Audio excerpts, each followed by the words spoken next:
आप देख रहे हैं एम के सस्पेंस स्टोरी। आज मैं आपके लिए बहुत डरावनी कहानी लेके आया हम, जिसे सुनकर आप बहुत डर महसूस करोगे। तो चलो वीडियो स्टार्ट करते हैं।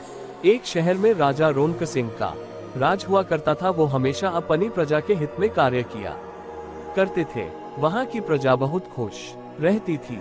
एक दिन गिद्धोकाश में भूतिया पेड़ के बीज लेकर उड़ रहा था। जैसे ही गिद्ध रौनकपुर पहुंचा तो उसके मुंह से एकदम बीज रौनकपुर के बीचों बीच गिर गया। बीज भूतिया था, इसलिए अगले ही दिन वो पौधा बन गया। वहाँ के स्थानीय निवासियों ने जब पौधे को देखा तो हैरान रह गए, क्योंकि पौधे का रंग काला था।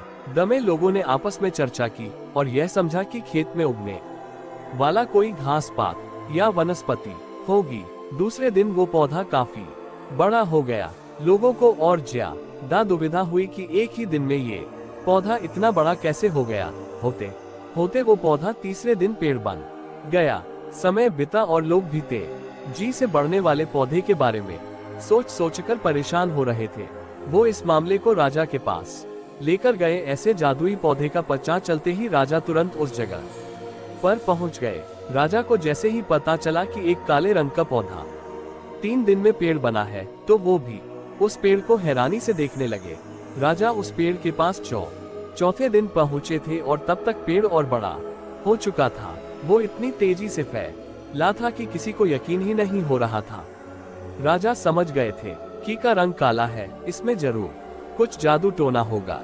इसी सोच के साथ राजा ने घोषणा कर दी कि जो भी इस पेड़ को खत्म करेगा उसे वो इनाम के तौर पर 1000 सोने के सिक्के देंगे। यही नहीं, राज ने यहाँ तक कहा कि पेड़ को खत्म करने वाला व्यक्ति मेरी मृत्यु के बाद मेरी राजगद्दी पाने का हकदार भी बनेगा। इतनी बड़ी घोषणा सुनने के बाद हर कोई पेड़ खत्म करने के लिए अपना दिमाग लगाने लगा। राजा के सारे चतुर मंत्रियों ने भी तरकीब लगाई, लेकिन पेड़ को कोई भी नष्ट नहीं कर पाया।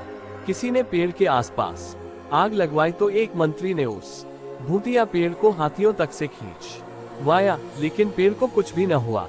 अब लोगों के मन में डर बैठ गया और उन्हें लगा कि पक्का यह ऐसा वैसा नहीं बल्कि भूतिया पेड़ है। तभी उस गांव के एक समझदार व्यक्ति को राजा की घोषणा का पता लगा।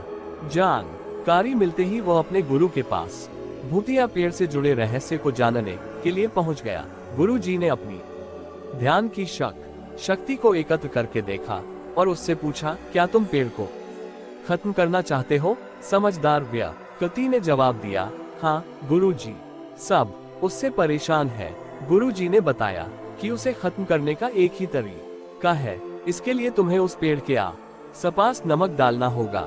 इस तरकीब के बारे में जानते ही वो व्यक्ति तेजी से राजा के पास गया और कहा कि इस पेड़ के आसपास आपको नमक डलवाना होगा। ऐसा करने पर ही यह पेड़ खत्म होगा। राजा ने अपने सैनिकों को ठीक ऐसा ही करने को कहा। सैनिकों ने मिलकर पेड़ के चारों ओर खूब सारा नमक डाल दिया। नमक डालने के 1 दिन बाद ही पेड़ का आकार कुछ कम हुआ। होते होते 5वें दिन तक पेड़ एकदम छोटा हो गया। उसके बाद गलकर वो गायब ही हो गया। उस व्यक्ति की तरकीब काम कर गई और राजा ने खुश हो उसे इनाम की 1000 सोने की मोहर पहले दी। उसके बाद एक पत्र दिया जिसमें लिखा था कि वो राजा के मरने के बाद उनकी गद्दी को संभाल लेगा। वो समझदार व्यक्ति खुश होकर अपने घर चला गया।